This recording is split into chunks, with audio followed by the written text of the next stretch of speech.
Hey, what's up, everybody? It is a new episode today, number 653, and you can find Let There Be Talk and all my other podcasts at one stop. Right now, you can go to cactusradionetwork.com and get all the podcasts for absolutely free. A one-stop shop. So there you go.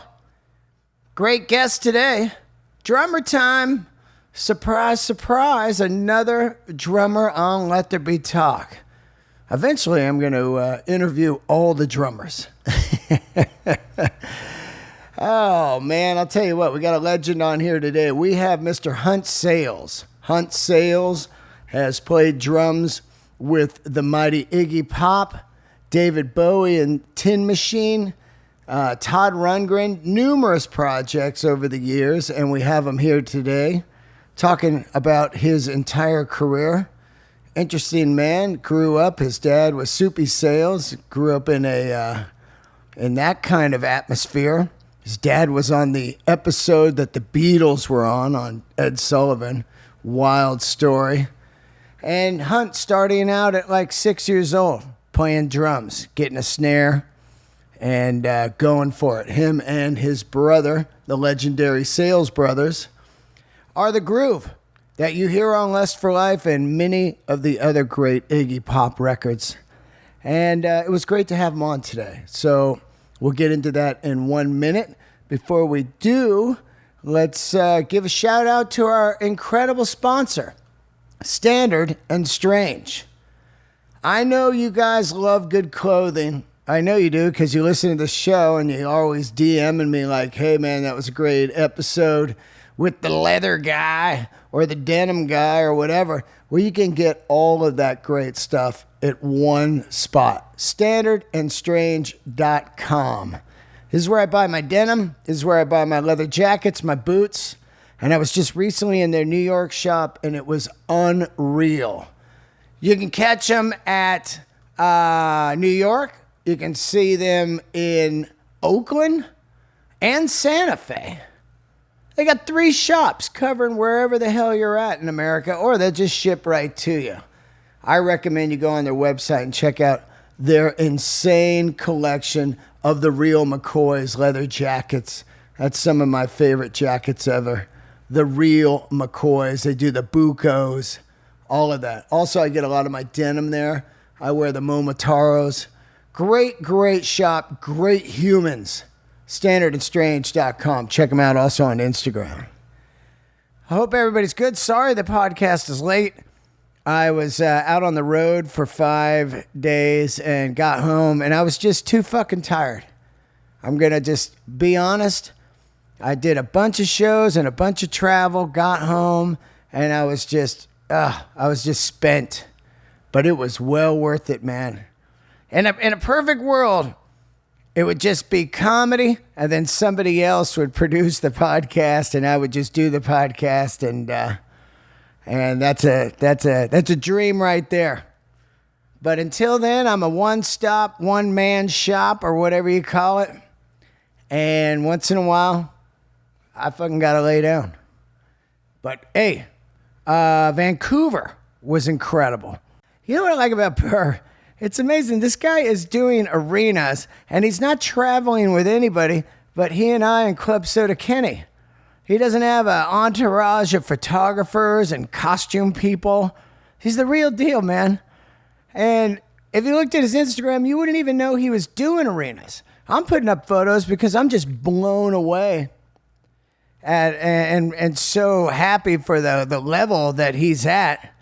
And the inspiration that he's given me and the opportunity to open for him in front of his, 30-year or whatever career-spanning fans. But, just a humble, real-deal dude. No photos. I mean, we did the Rogers Arena in Vancouver. This thing was full to the Raptors. Like fucking Zeppelin was playing. Crowd was amazing. Calgary was fantastic. Seattle or the Washington Auburn up there, that shed. Just an insane run, man. And it's mind blowing to me. At 56, I'm out just getting to work with one of the greatest comedians of all time. So I do not take it lightly. I get out there, I work my ass off, I come home, I get a little tired. But to tell you the truth, I could have got the podcast up last night. I got home off the flight from Calgary, and I was like, you know what? I'm just going to chill with Gertie and put up the podcast. And then I got a call from the Comedy Store. Hey, we had to cancel. Can you do the 9:30? And I was like, I've got to do comedy. That's the first thing I want to do every day is comedy. So I went down there and did it. Fantastic. Sold out main room show.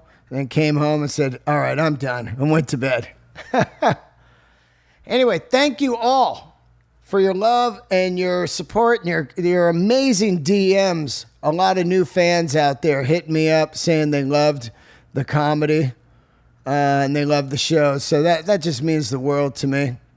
Let's shout out to the brand new Patreoner. I've got a Patreon, patreon.com/Dean Del Rey, which, by the way, I did do a Zoom Fest with the Patreoners yesterday. So that was one of the things that kind of zapped me. I was like, oh, God, I got to do the Zoom Fest. Then I got the podcast up. And then, get the podcast up. That takes 2 or 3 hours of assembling the show and getting it all together and doing the intro. But I did manage to get a Zoom Fest out for all the Patreoners. So I love the Patreoners. It's always fun to talk to them. And some of them came to the shows over the last week. So it was great. Brand new Patreoner right here, Christopher Hernandez. Thank you for joining on. Means the world to me. I will have a bonus episode up this week. And I'm home until Fort Collins, Colorado at the Comedy Fort. So check that out. And those are the shows. Also some other shows, DeanDelRey.com for your tour dates and your merch. And Patreon for your bonus episodes. Let's get into it right now, huh? This is a good one. Check it out. It is Mr. Hunt Sales.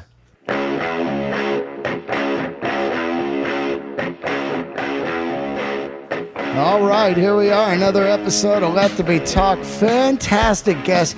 Man, we got another drummer here. I got to tell you, I have taken the duty of having all the great drummers on because I feel like the drummers get the least amount of glory, drummers and bass players. It's always the guitar player and singer. Right. And a lot of the normal people don't understand when a band sounds so good. Yeah. They go, why does this band sound so good? Yeah. Well, it starts with the fucking engine in the back.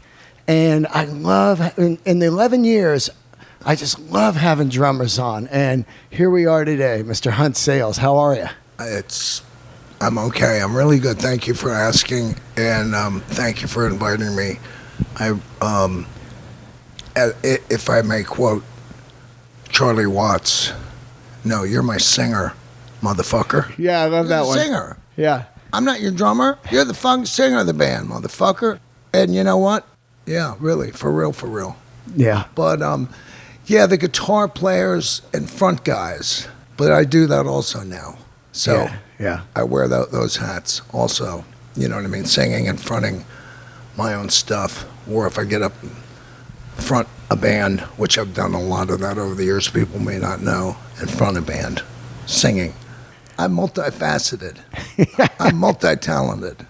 I love it, man. You gotta wear all the hats in the music biz. That's for sure. Well, if you can, one guy says, I'm in music. Yeah, I'm working at the Guitar Center. And there's nothing wrong with that. Don't get me wrong. But yeah, as far as me, it evolved to producing. Oh, I'm producing. I've been doing this now for either nothing or whatever I did it for, stupid shit. I've been taking somebody in and helping. I guess I'm a producer. And then, you get from behind the drums and you come up front and sing and you're naked. Now you're a front guy. And then I sit down and teach myself play the guitar because I got to write songs. I don't have to be a guitar player. God knows there's 10-year-olds that are awesome. I'm not a guitar player. I play guitar to write music. You know what I mean? I can It's the tool. It's a It's tool. the tool. Yes, just like bass and everything else. It's You the know? gasoline to get the car moving. I always tell people that. Unless you're playing covers, you need to have the songs. Oh, man, you know what? Tiny Tim, James Brown, Lou Rawls, and Elvis Presley and Frank Sinatra had in common. Well, they had a song. Yeah, they had I a don't song. care if they wrote it, stole it, bought it. It Yeah. doesn't matter. They all had a song. Now, is it the artist or the song? It can be both, but you don't have a song. Now, I've heard some really crummy songs made really good by someone who covered them, and then they put a thing on it. Like, there was a song that was so irritating called Sugar, Sugar, da da da da da da, Honey, Honey. Well, Wilson Pickett got a hold of that thing with Dwayne Allman. Now we're talking another universe. Oh, my Okay? God. Now Yeah. that song is cool. Yeah, you're so right. You're so right, man. It's wild, right? Wow, what a really? Now we know what that artist is made of. When you hear an artist do a cover song, are they a Beatles cover band, or are they doing? I saw this black band open, was on the bill with us at Palisades Park, 65, New York, Palisades Park, amusement park, where they had bands and shit. And this black band did "Ticket to Ride" by the Beatles.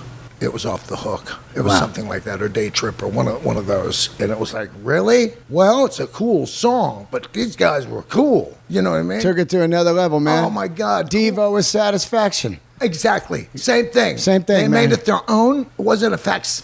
Screw the Rolling Stones. Yeah. That was cool, man. Yeah. That was groovy. Those guys. Van Halen, you really got me. You know? Exactly. That's Yeah. the bit. But Yeah. it's the song. It's the song. It's the You song. gotta have the songs, and you are up in front of.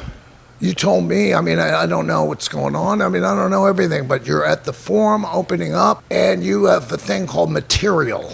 That's right? it. That it's called is it. material. That is it. Well, material, not fabric, gabardine. I'm saying you got this and that and whatever you're rapping about, getting into. Yeah. Without material, you wouldn't have been there. No. So, You're I mean, right. I don't know. I don't care who you blew. I mean, you know what I mean? You would not be there. They might ask you to do that also. That's optional. My buddy, my good friend said the greatest thing is like whenever somebody makes it and the other people are jealous over it, they're like, that guy just sucked dicks, And he was like, if there was a magic dick out there to make you famous, everyone would suck it. Someone told me once, this guy in a music store, against AC/DC, it's all the same shit.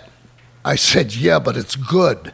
That two lines or whatever that they're doing, they're playing to 48,000 people a night. And, oh, yeah? Well, maybe. But it's good. Yeah. Get out of here. Punk rock, Sex Pistols. Crazy, super simple. But the next guy over couldn't do it. If they did, they would have figured it out. There were a lot of people do a lot of things. Yeah. And, to varying degrees. And I try to do whatever the hell I do. You know what I mean? And there's a million fucking drummers out there, man. Come on. Great ones.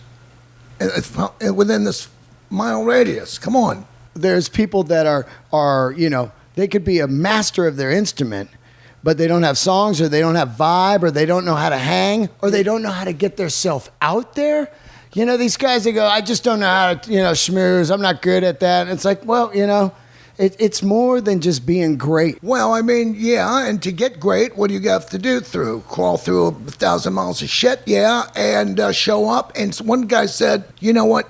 You want to get your thing going, put yourself in the middle of where it's happening. Yeah. Put yourself in the middle of it. Yeah. And then you will be around it. And then maybe you'll get lucky. Maybe, I got lucky and made my luck. It was partly. And then there's being ready where that corner of opportunity and preparation meet, where you are prepared. Totally. And then the opportunity happens. Like they get ready for war. Whether there's a war or not, they're training. They're getting ready to get ready.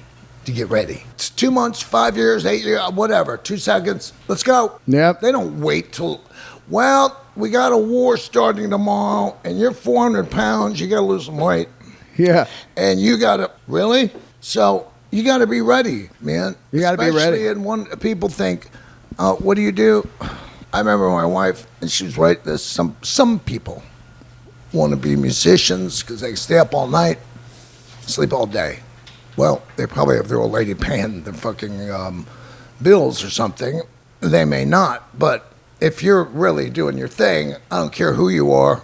You know what Taylor Swift's doing right now, writing a fucking song. Yeah. If she's not, she's thinking about one or writing a video or doing whatever. And you ask me that question about 3 a.m, she's writing a song. I mean, it's hard work.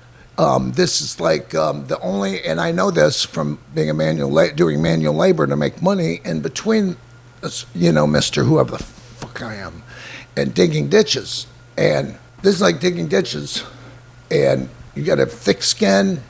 Nobody, fuck you. And Rod Stewart lives down the block, and fuck him. We don't care. In Hollywood, I mean, really? And then, there's a part of it you can never do enough.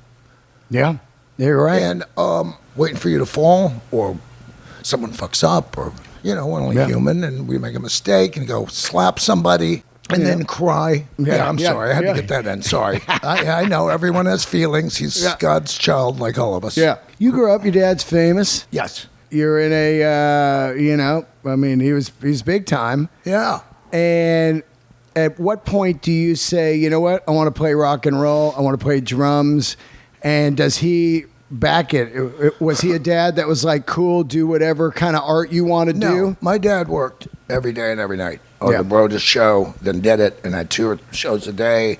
And he worked, and my mom was a runway model at the department stores. They did that in the 50s, up to 61 or 62. And that's crazy. You're in the store and they're modeling. Yeah. They had, they're showing the new spring thing. Yeah. And Aunt Mary and Uncle George raised me. And Uncle George worked over at Ford on the assembly line. And that was her husband. And that was Uncle George. And he come and play with me. I went to see my dad. I'd have to turn on the TV. Wow. Okay, so I'm 6 years old. You asked me, there's 3 questions in one. I'll answer one real fast. Right. I'm not going to go on. 1960, whatever. I'm in a recording studio. I'm 6 years old. And Earl Palmer is the drummer on the session of the stupid record my dad's doing. I want to do that. Now, that is fucking cool. This guy is fucking cool. My first record was South Street by the Orleans. It was not the Beatles. Wow. It was like New Orleans thing. Yeah, New Orleans. And surf music was really king. Dick Dale. Regional in L.A. We know the bands that made it out. The Beach Boys and Jan and Dean, if those remember. But all Dick Dale to an extent, and the Ventures. Oh, yeah. But there was 8 million, the Trashmen, and it was on, and it was surf music, and it was regional, and it was... Oh, then the Beatles come. But I was already into the game by then. That's what I wanted to do. I saw Earl Palmer 4 feet away from him. And then the Beatles and all that shit came out. Of course, it didn't make it any worse. It made it better to be, to do that or want to do that or inspire to do that. Yeah, it started getting bigger. They invented every kind of music, metal, country, rock, whatever you want to, orchestra rock. Yeah. You know what I mean? Every style they invented. I mean, they didn't, but they did, and that's where everybody, you know what I mean? Yeah. That's not what got me going. And then Shelly Manne, great jazz drummer, session player. That didn't hurt either because he was around. He was like a friend of the family's and a mentor to me. And Wow. over the years, he would help me out. Okay? Now, he was a badass. So you get a drum kit? Do you buy it? Does your dad buy it for you? No, How's it I don't happen? get a drum kit. Wow. No. Fuck no. I was raised the way my dad was raised. My dad's from Huntington, West Virginia. Okay? I got a snare drum, and Shelly gave me some hi-hats. I had that for about 3 years or so. Then I get a drum set. See, that's the way that's how it ran in my life. It wasn't, oh, you want this here? No way. No way. You know how kids are. And later, as I got older, a little bit older, other kids, they're driving a Trans Am and shit. I know their dad's a doctor, dentist, or some shit. I bought my own first car. Wow. And it was not when they were cool. It's a 50 Ford. Poor people drove that shit. It's $145. That same car that's $48,000 right now, if not more. Yeah. It was stock. It was old. I think I borrowed, I don't want to lie, I borrowed $20 or $30 from my mom to fill out the rest of the money. That's my first car, okay? I was given a name and a work ethic and some love. You know what I mean? And the rest, You had to earn. it didn't. Yeah, I did earn it and get it, and you know, they fed me, and eventually it would be a broken home, and wow, there's no dad around. So I'm not the only one. Come on, there's a lot of people like that. You know what I mean? Broken homes and all that stuff. And you know what? Recipe for rock and roll. I guess. Recipe for comedy. For you know. Artists. Maybe. It seems to be over the 700 episodes I've done. I don't think I've had a guy in here where it was like incredible family. Maybe one, Josh Freese. Josh Freese, for sure. Incredible family. What a sweet guy he is. Yeah, but I mean, maybe. Look, they did the best they could. Right. And I knew that at an early age. Thank God. And I do not blame them for any of my shit. Whatever I've done, good or bad, I own it. I'm not blaming anybody for that, mom and dad, because you get real, they were just people doing the best they could. And so don't get me wrong. You know what I mean? Absolutely. I was given a work ethic, a motherfucker of a work. I saw him work his ass off. And in a name, whatever that means, I'm not in his line of work. Yeah. I'm in show business, second generation, but not a comedian. You know what I mean? I didn't fall into Frank Sinatra Jr. I'm Hunt Jr. Yeah. If anything. I mean, I raised myself. Sorry. I'm not sorry, but, you know, I wrote a song called Sorry. But everything, you know, you only get one dad. You only get one mom. I don't care what the fuck they do. You love them. I hope you do, because that's your only mom. I have a stepmom, and I'm not saying that's not bad, or whatever, but your birth mom, your birth dad. God, I miss them. Is your mom around? Yeah, she is, thank God. You were lucky. I know. Motherfucker. And you know it. Yep, totally. You know? A lot of people's moms are gone, you know, like too early. No shit. Yeah. It just goes that way. Once you get into a drum kit and your brother gets the bass, you guys just start playing what, in cover bands or no? What happens? Yeah, I'm playing in cover bands at 6 years old. Yeah. No, I mean, you know. Well, I'll tell you if you want to know. I mean, he's 6. I'm 6. He's like almost 2 years older. He gets a guitar. He started as a guitar player, and we're jamming. Drums, it's the fucking White Stripes. Drums and guitar. That's great. Okay. Yeah. I mean, it could be. I mean, you know. But I'm going to listen to lots of records, playing to lots of records. I've seen some crazy shit as far as musicians. Yeah. All of them. The ones worth seeing. Yeah. See Elvis? Elvis Kostroika, Elvis Costello, Elvis Presley. Which Elvis? All three of them. I've seen one, and one on TV, and the other one, you know, Love Me Yeah. Tender. And So Elvis Love Me Costello you Please. saw live. Elvis Costello, yeah, I know him. Genius. Him, yeah. Oh my Beatles? God. You see the Beatles live? The Beatles, you know, well,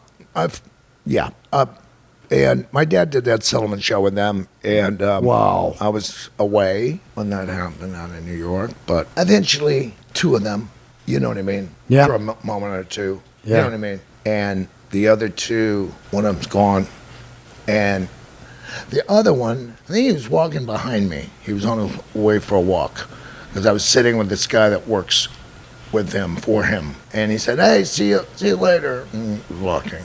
So that's removed by 6 feet, removed by 6 people, whatever. Yeah. But maybe I'll meet him one day. I'd like to. Yeah. You know what I mean? We got something in common.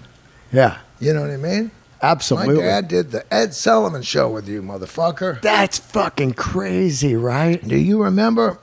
Maybe he doesn't. Maybe he does. You know what's wild about that is, you know, I get 2 sets of drummers on, depending on the age. So it's either Ringo or Bonzo. Ringo You know? or who? Bonzo, John Bonham. And Okay. when I say who is it for you, and it'll be like, if it's the older guys, they go Ringo. Right. And if it's guys that are 50 to 60, it's John Bonham. You Right. know, those are the guys. Yeah. You know, but it's wild to think about how many drummers I've sat here with, and they said the day that they saw the Beatles on the Ed Sullivan show, they knew they wanted to play drums. Right. One of them, Phil Rudd. And Phil Rudd is one of the greatest drummers ever in AC/DC, and that was his man, Ringo Starr. Of course. Yeah. Yeah. Yeah. So, I mean, your dad's on there, and you see the Beatles, you got to be like, the drums, I'm there. Well, not because, I mean, I like Ringo. Right. Yeah, badass. But he didn't get me started playing drums. Well, I get that. I know. Fucking Count Basie records I heard at 4 and 5 years old. Wow. Who the fuck's that? Yeah, Count Basie. When 6 years old, now I'm playing. Okay. I've been hearing all this shit. Oh, is it Buddy Rich? And is it Sonny Payne? Who the fuck? Oh, I'll find out. I'll find out how to do some of their shit. All right, play. And then I'll hang out with them because they're around. See, I'm back. We're talking a long time ago. Yeah. I'm old. How old are you? Old enough. I'm 56, man. You're young. You're Yeah, still I am. a young man. I'm pushing 70. Wow. I'll be there in another 2 years. So if you went to school or have a computer, you can figure out, you know what I mean? Yeah. 2 out of 70. Yeah. And I'm as old as I want to be. I'm old as I feel. You know what I mean? And I'm as old as I am, to me. And the question is... So, you and your brother, you're jamming? We're jamming. We got dreams. We're talking. Yes, this, that. Eventually, probably some neighborhood kids or something. But then we're yanked from L.A. I still don't have the drums yet, but I'm yanked from L.A.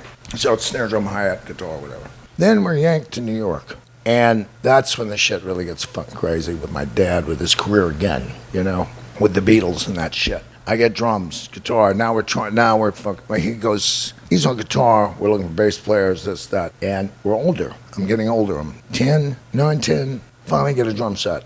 What kind? Gretsch. Gretsch. Wow.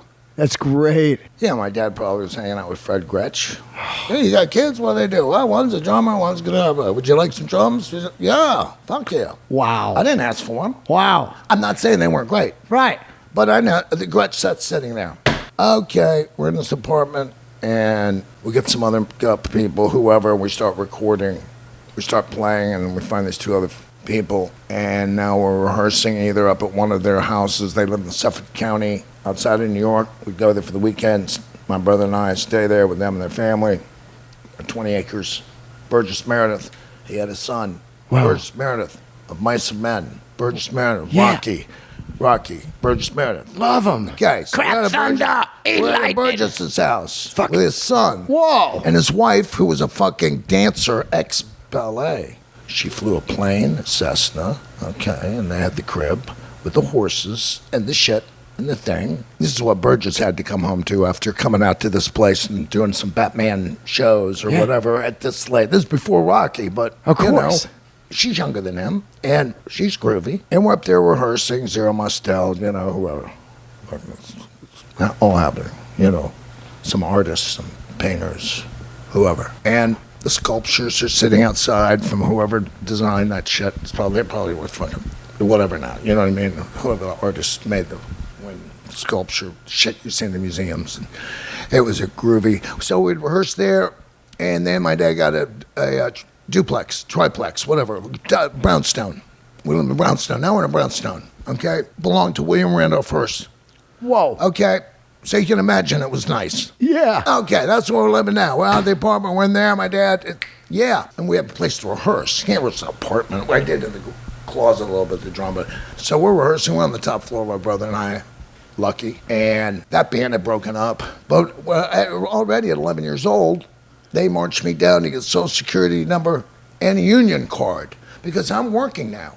It's on. I'm in the adult world, working TV shows, Roulette Records, Morris Levy, Whoa. and Tommy James Chandels, and you know he's got it happening, and you know they're hooked up with Gambino and whoever the fuck. And it's that fucking hardcore record business. Anyone reads about Morris Levy, if you don't know who he is, now you do. Yeah. And we're recording at Bell Sound, which is a famous studio, and Roulette, which had 6 studios underneath in one of those buildings. His office up there, and every studio he could hear what was going on in every studio. What are they saying about me today? Oh, that's interesting. Well, they're getting fucked because I got 5 pressing plants and I'm reporting 3 of them, and 2 of them I don't report. You know which product that is? Wow. And he's making whatever. But I'm happy we got a record deal, and I'm working, and I'm playing at 11 years old professionally, and it's on. So welcome to the music business, 1965. Damn. Okay? I am 10 years younger or whatever than the Stones and all those fuckers that were big in that era. I'm 11 and they're 21. That's crazy. Okay? I'm not selling records like them. Right. But you're in the same business. I'm in the same business. I mean, I'm doing TV shows with the Hollies. Whoa. And the fucking, look, my dad's backup. My dad did these gigs on the weekend in Paramus, New Jersey. What, you got the TV show, do some gigs, right? I don't know. I go to one of his gigs, and the band is still on stage. He's out, it's my new band. This band, a year later, the Young Rascals. Oh, fuck. But they're backing him up.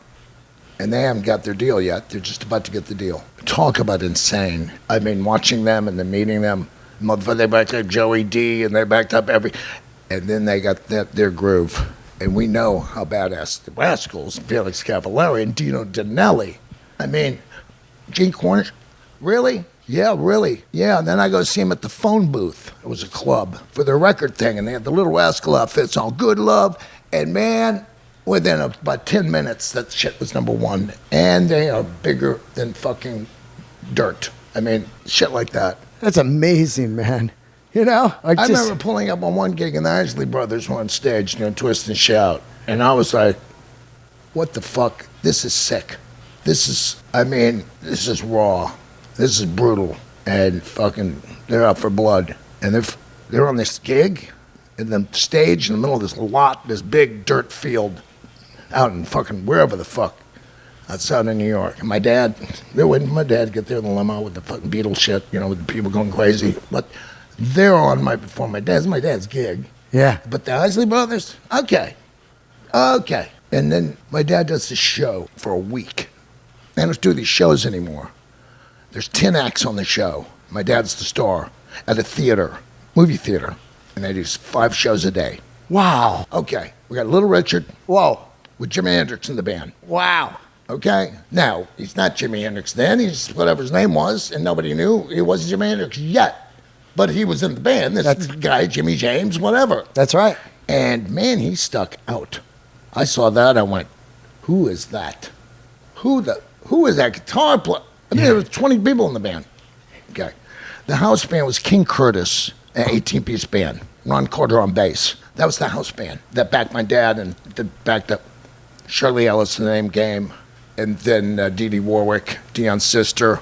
And then the Exciters and the Hollies. Wow. I'm trying to think who was on that show. Bunch of acts. Talk about a great ticket. 10 acts for one ticket. It's probably like $1.70, Yeah. Man. And then my dad comes out and does his shit. And the mouse and the thing in the bit. And start over again. Like they used to do these shows. I used to go to these shows, whether it was this one or Murray the K. It was a big DJ, and it would be The Who, Cream, Mitch Ryder, Wilson Pickett on one show. And this was Cream's first tour. Oh. And Ginger Baker, Jesus Christ, he looked, talk about ghoul, man. Seeing that shit. And I'm going, wow. Later I'd get to know him, and sweet guy. Sweet guy. You're one of the only guys that would say that. Well, it was to me. Yeah. Okay? Because it takes one to know one. Yeah. And, I don't... What was that song? James Brown. Papa don't take no mess. Papa don't take no mess. Yeah. I love it. Hit me. Yeah. So, whatever bullshit that is. But, yeah, later I would have the pleasure of doing a clinic together, and we didn't have oysters and fucking down at Pink's together. That would have been cool, but I got to know a little bit of him. And, like all these people, they're influences. To be around people, man, totally. That did something with their life and with the instrument. And I'm still dumb enough to be a fan. I'm still dumb enough to listen to music and fucking play me something I haven't heard. I want to see something I haven't seen. You know what I mean? Whether it's country or fucking rap, trap house, whatever. I take it all in. You name it. So there are people I know that do service work for the homeless. Yeah, I'm a groupie for them also. Yeah. Big time. Yeah. That's some big... Yeah, that's fucking cool. You kidding me? Yeah.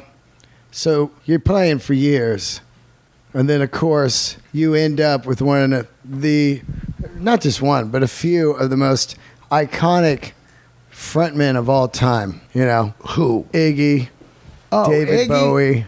You know. Yeah, Iggy is a talented guy, and I mean, some of those lyrics of his, unfucking real. Unreal. And the shit he used to do. And the other thing, if I may say, he's a fucking crook and a thief.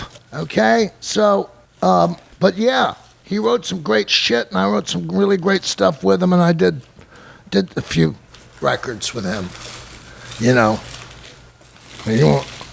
I don't know what you want to talk about. If you want to talk about them, the bootlegs, the real ones, the fake ones, the hundreds of them, okay? That's interesting.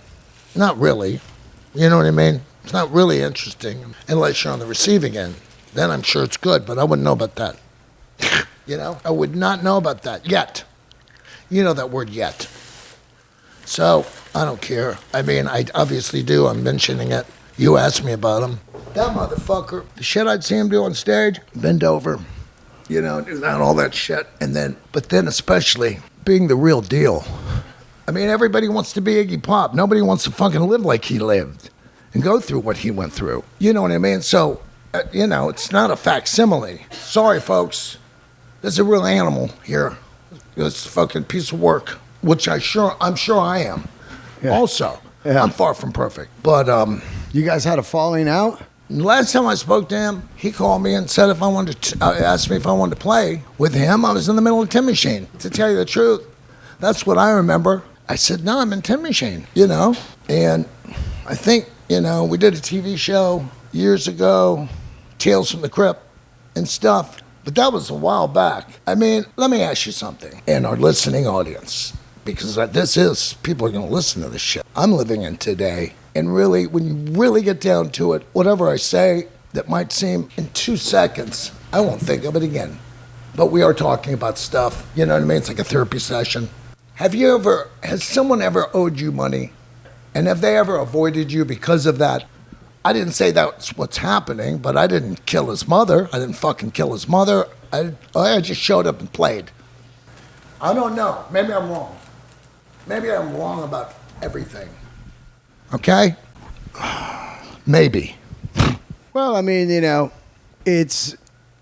I've been in the biz for a long, long time, and I've had a lot of people on here. And I do know this, that bands are the hardest thing ever. If it's managers, if it's other band members, if it's band girlfriends. What's hard? What are you talking about? I don't know what you're talking about. Explain. What I'm saying is there's always going to be... There's only a couple bands, really, that still play together from the old days, and it's probably because it's a business. Look, let's go and record a couple records. 5 records. I'm going to put them out. Okay? And you played on this shit. And I'm not paying you. Now, would you like that? No. You wouldn't like that? No. Why wouldn't you like that? Tell me why you would not like that so I can understand. Yeah. No, really. Explain to me why you wouldn't like that. Well, I think the number one thing that people forget is the chemistry. You're not answering what I just... I wouldn't like that because I worked for free. Because what? I worked for free. And somebody... In that situation, you mean. Right. You worked for free. Well, I put your name on it, and that one sold 500,000, and that one sold this, and that one sold that, and you remember that TV commercial? And I helped. It was a little kid. Yeah. It was for peanut butter or some shit. Nobody does anything alone. You don't. I don't. She don't. Yeah. He don't. The dog don't. Your dog, cute dog. So we'll leave it at that. All right. So Tin Machine, it's an interesting time for Bowie. Yeah. He's come off that 80s run of Let's Dance. And he midlife crisis. Yeah, he becomes that big stadium star. Yeah. Which I love that fucking era. Yeah. I love it. China Girl, So all that. did he. Yeah. And then he wants to reinvent himself for probably the 4th time now.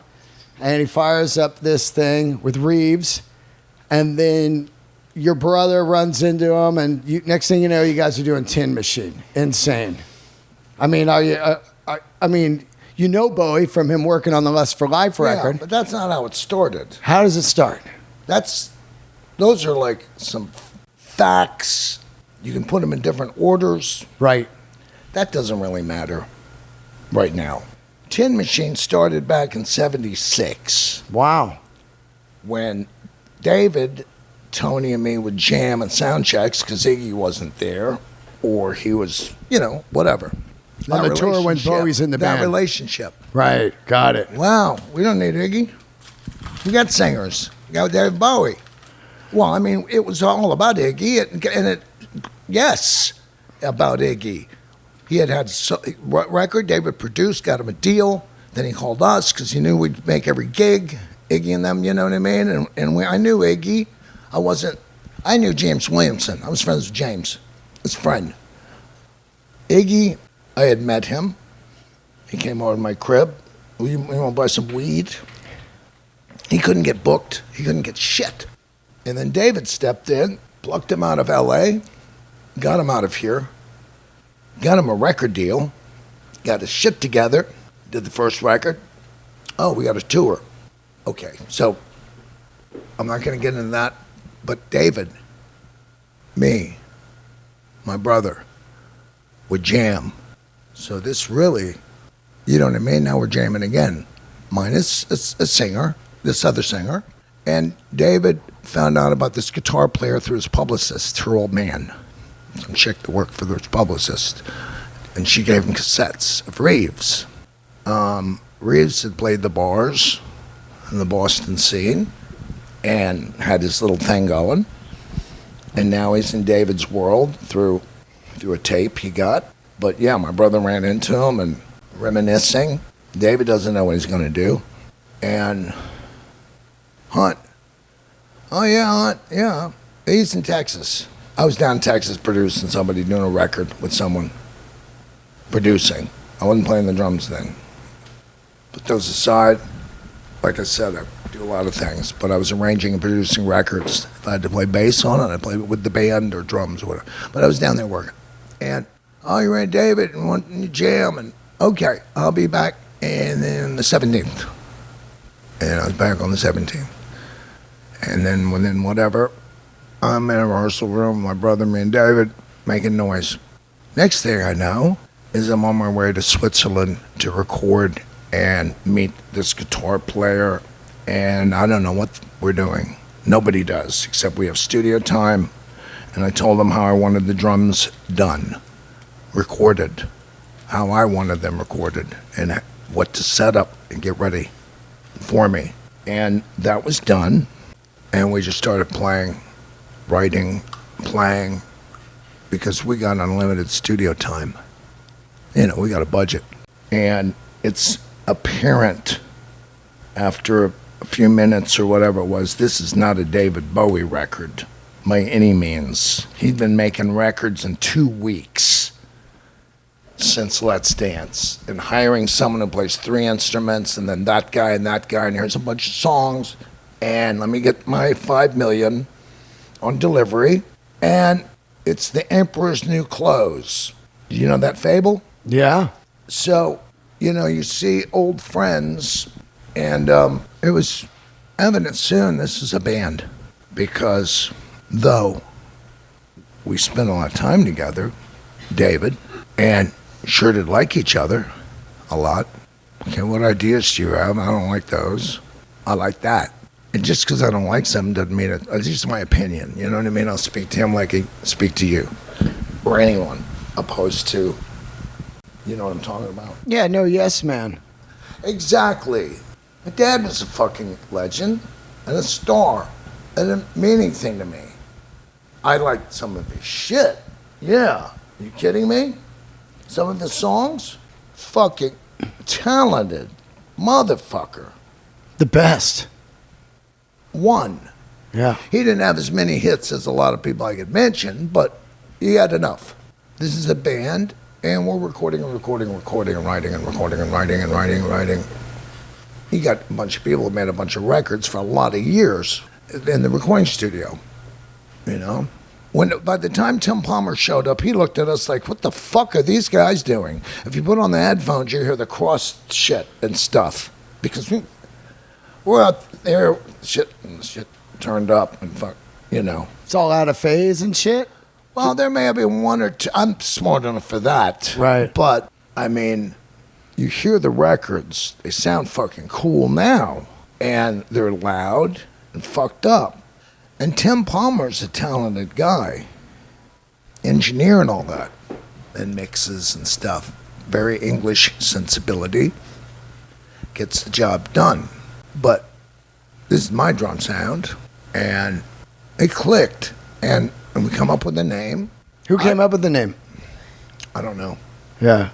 Because I know Bowie, you know, of course, he the song Tin Machine, I was wondering if you guys just grabbed it from the title. Right, we did. Yeah. You know what I mean? Instead of Here Comes the Monkeys. Yeah. You know what I mean? And it's stupid anyways, the whole thing of a band. But, you know, I mean, it's that's a young man, like baseball is it's a kid's game that adults play for $20 million a year. Just like rock and roll is a young man's game. And Mick Jagger's 200 years old. And that's just the way that goes. But it's a band. We have a band name. And I'll tell you who didn't like this a lot. When the record was dropped off at EMI, what is this? Oh, I can imagine. Because they want Let's Dance Yeah, Part 5. of course. Yep. It's the last record of a 5-record deal. Now, he didn't fuck them. Because despite them saying, okay, we're going to put David Bowie. No. Tin Machine. They put that out. That thing started selling. Yeah, it did. Oh, everyone loves a winner. But they were not happy when that came, and David was adamant this is a band. You know? And Yeah. it was. And he needed to get into that a different identity at that time. Right? Identity? He didn't know who the fuck he was. Well, that's what I'm saying. It's better to just camouflage into a band. Well, when you're carrying around a Bible, and you got now $500 million in the bank, and you got whatever going on, and I'm not going to get into it. Enough has been said about me. A lot of it true and a lot of it bullshit. And I guess, maybe, it's not going to say, refreshing to be around being challenged. If you got any nuts left, right? If you got a nutsack left. But that's the dynamics of this thing. And I know he was into Sonic Youth and the Pixies and all that shit. Right. You guys opened with a Pixie song when I saw it. Yeah, and I'm into Billy Stewart. You know who Billy Stewart is? No. You don't? Now, who's Billy Stewart? Oh, my God. Elvis Costello's into him. I know that. Yeah. He didn't tell me, but I mean, I know something about music. But, you know that murder stuff, ballads, Johnny Paycheck. I'm into a lot of music. But I wasn't the Pixies and I'm not, God bless them. I met Black Francis. Yeah, Frank Black. Really nice guy. Yeah. Very sweet guy. Great songwriter. Just my experience was cool. He's okay with me. Yeah. You know what I mean? Dynamite, as they say. But I wasn't into that stuff. And I can appreciate it. And then later, this when Monkey Goes to Heaven or whatever, you know what I mean? Is that what? Yeah, clever, great, the best. But he was into that. This guy, a little Adrian Belew, maybe a little. Yeah. Am I wrong? And it's on, and, you know, from there, it goes to wherever the fuck it goes. Trials and tribulations of having a band. I don't care who's in your band. You got 4 guys with egos and attitude. So it put me back into a world I'd kind of forgotten about. I forgot how crazy and stupid the shit is, you know. Not that I would know about a lot of it, but how crazy the money is and this and that and fuck, you know, Lear jets and all that shit.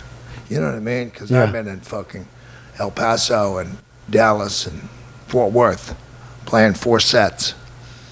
You know what I mean? A night. And playing with whatever, blues, you know, 3-4 hour sets. Getting up on stage, doing 2 hours without rehearsing. with a bunch of cats. Reinventing my, that's what happened. But I was doing that already. I was down in Texas. But I told you, before Tin Machine, I was doing a lot of hustle, the producing, arranging thing. A band, Florida, New Orleans, Texas. I was flying around doing that. I have gun for travel with a, razor blade to cut the tape, edit tape. And I had, some really nice outboard gear and produce people. And now I'm playing again. That's cool, man. Yeah, it was. I got away from it, but I like to get away from it sometimes because I believe in the primitive thing. Also, I'm a trained musician, trained drummer with techniques and all that shit. But I try to keep this balance between primitive and then technique, primitive technique. You know what I mean? So I don't sound like I'm doing the drum exercise up on stage. That's what was so cool. And I'm not him. I'm just mentioning a drummer. Charlie Watts. Yeah. Really? That's the hardest shit to play in the world. Why? Because it's simple. It's like the guy who played Al Green's records, or Al Jackson, I think he did.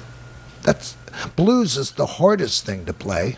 You can fuck that up in 2 seconds, right? Yeah, totally. It's simple. All feel. And it's simple. And simplicity is it's hard for people. It is. It is. Right? It is. It's like people that play rhythm guitar. After a while, they're like, I want to go, and it's like, just chug with the right hand. Yeah. It worked good for James Brown's guy. Totally. Right.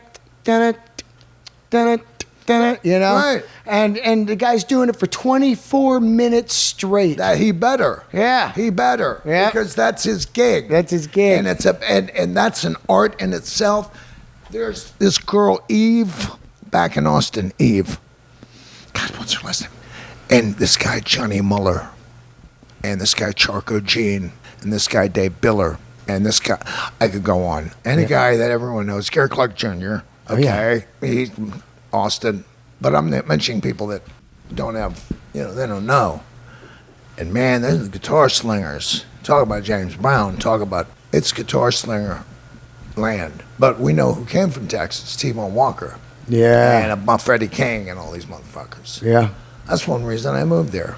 Because there's something in the water, the air, or some shit. Yeah, man. There is. Yeah. Yeah. It's in the middle of, it's not Hollywood, it's not L.A. Yeah. It's a little slower, so people, they listen. It's manana. Yeah, so they listen.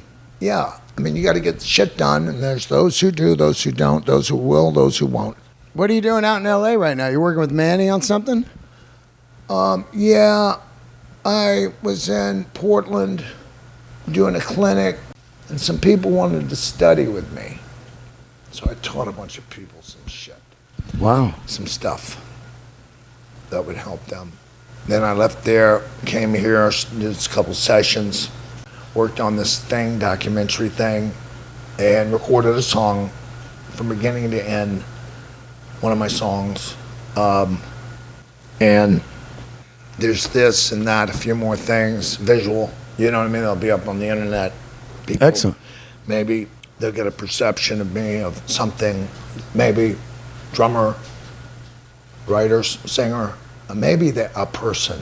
That's what I'm trying to be, a better person every day. You know what I mean? Yeah. That's what it's about at the end of the day. It is, and I'm striving for that. Along with everything else. You know what I mean? Right. David used to say, I'm going to quote him. Let me do a quote. It's really tough at the top, but the food is good. You like that one? I love that one. It's funny shit. You know what's great about that is my favorite thing.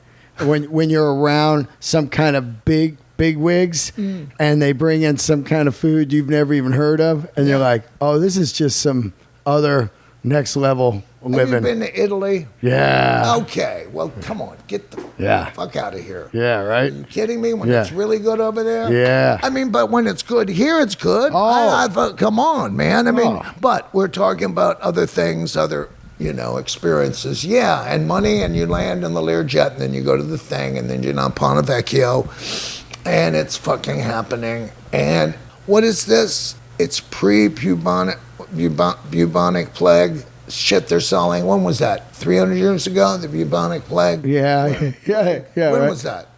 I don't. 200 years ago? It was some time ago. I remember buying something, and they got a new Walmart up the block here. Yeah. Like a month old. You know what I mean? Yeah. Walking on the streets, and they've been there 1,000 years. Well, there's still this old stuff, older than here. Yeah, fuck yeah. Well, great talking to you, dude. It was great to have you on. And you're out there playing drums, still in the music world. Yeah, I got my own band. I got a record out. If you heard my record. No, what is it? Tell everybody. I got a record out on Big Legal Mess, Fat Possum Records. Oh, Fat Possum, right. Called Get Your Shit Together. Awesome. And I did it in Memphis, and it's the Hunt Sales Memorial. Oh. That is the name of my band. It's up on YouTube. You can order the record because Tower doesn't exist, neither does Licorice Pizza or anywhere, boutique record stores. They may have it, but it's underground, and it's my record, and you want to hear the next step from Tin Machine or what maybe I could have done within any band. I mean, but it's me, and it's my band, Charco Gene, and this bass player I had at the time, Jen, nobody, did a great job. And really, he left like all 20. Well, I've been through 20 bass players, man. Yeah. 20. But yeah, the Hunt Sales Memorial, and it's up on YouTube, so you can check it out. Great. You got a website? Yeah, thehuntsalesmemorial.com. And go up there and you can see the product, the T-shirts, the reviews. I want to thank somebody. Can I do a shout out? Absolutely. This guy I met years ago. Now, I didn't meet him when I was living in Nashville. I lived there for a while. But we hung out before one of his gigs, Jack White. Oh, yeah. And several years later, he calls, it's like I go on the road, we open for him. And he does these fantastic ads with me in it, like as the main thing that he designed or whatever. And did 3 shows with him, and he was so sweet. He's a god. And he was good to me. I love him. Okay, really. And a creative guy, he's from Detroit, come on. Yeah. We're from Detroit, man. He kicks ass, and he was nice to me. And we went out, toured with them, did a bunch of other stuff when the record was out, and then this whole thing hit. And here we are, it's starting all over again. It's going to be hard, so hard, but we're going to make it. You know that song? And we are starting over again, aren't we? I mean, with all we've been through and all that shit, I don't have a mask on. I don't have anything that I know of. Yeah. Except love. And don't get me wrong, I'm here to help. Excellent. You know what I mean? Yeah. I'm here to help, man. Well, thanks, man. I really thank you. It was great talking to you. You too. You played on some amazing records. Your drumming's fucking smoking. Thank you. And you're still above ground, man. So it's great to talk to another legendary drummer on the show. Oh, thank you. Thanks for doing it, man. I'm more than welcome. All right. Keep rocking. I will. All right, buddy. Thank you. See ya.